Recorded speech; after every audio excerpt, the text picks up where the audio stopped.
Welcome to Subramani.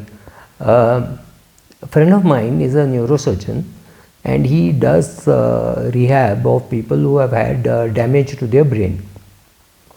And he says, after so many years of experience, he's about 62 years of age, and he says, I would be exaggerating if I tell you that we understand more than 20% of the brain.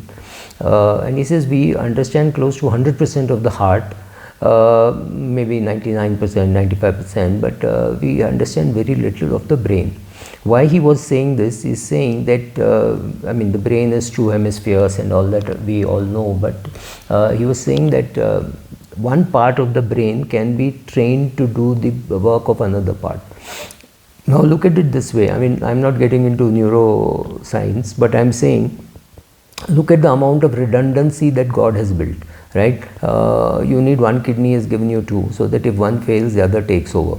So we saw this even during the COVID, that those companies, when those individuals who had built redundancy did well, better than those people who said, oh, we need just in time. When they needed 4 people, they recruited 3, right? All those companies suffered because people said, we can't come to office, we will not work from home, we will not work in the office, so we can't come, right? So you had to build some redundancies.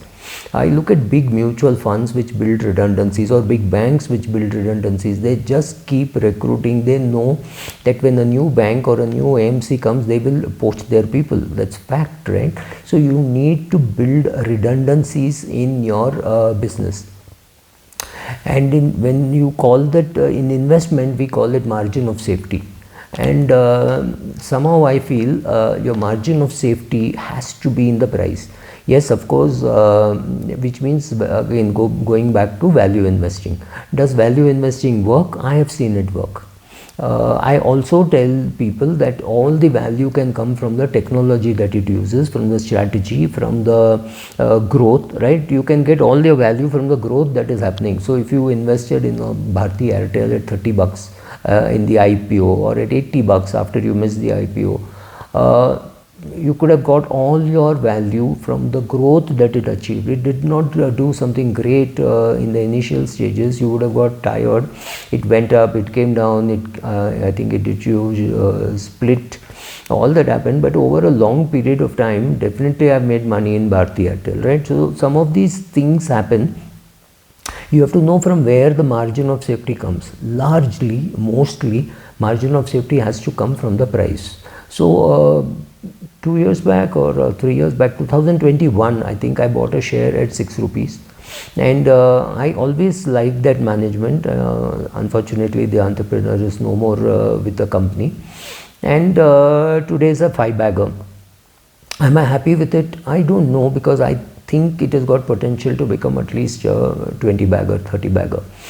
Similarly, I bought Tata Power. I'm not talking about that share because it's a small share and I don't want to get into trouble with SEBI. So I bought some very small shares which have not done well so far.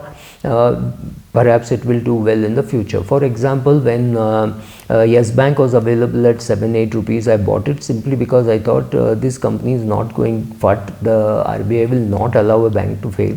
And then I saw SBI and HDFC Bank put money at 12 rupees. So I said, if I bought something at 7 or 8 rupees, and the big banks like HDFC Bank and SBI have done their due diligence and they're buying it at 12, I can't be too wrong.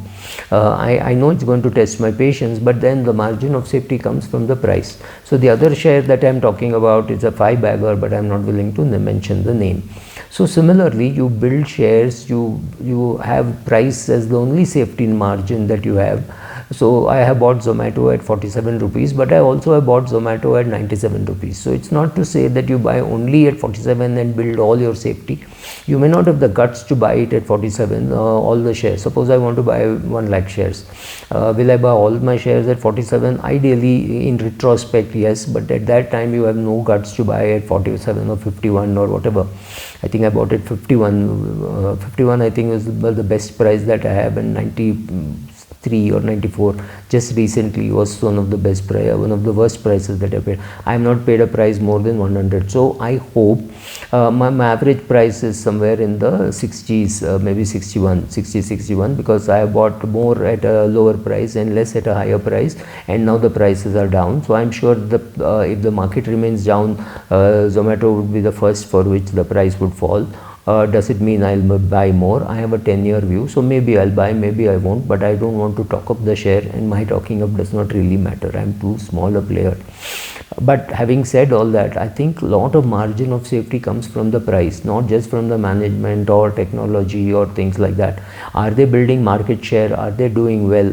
Yes, I know that. I know the other company which I'm not naming. Also, there's a lot of change happening. Technology is changing. There is greater demand for the share and for the product which it is making, and maybe I have no clue who is really backing it and what is going to happen. I know one entrepreneur who had invested in that has actually divested. I have no clue what is happening there in the details, but I still think my price of 6 rupees and today its price of 35 rupees, I know that there is enough redundancy built in, enough margin of safety built in.